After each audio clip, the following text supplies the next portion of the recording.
When you're doing some drivetrain repairs, you're making the bet between a boot or an axle. Which has the best odds? Well, we're going to find out next.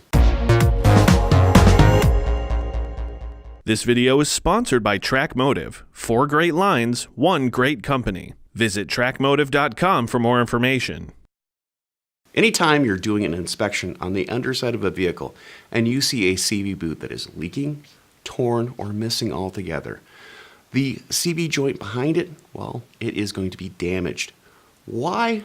Well, anytime you get contaminants into that joint, you are damaging the finely machined surfaces and small elements like this needle bearing.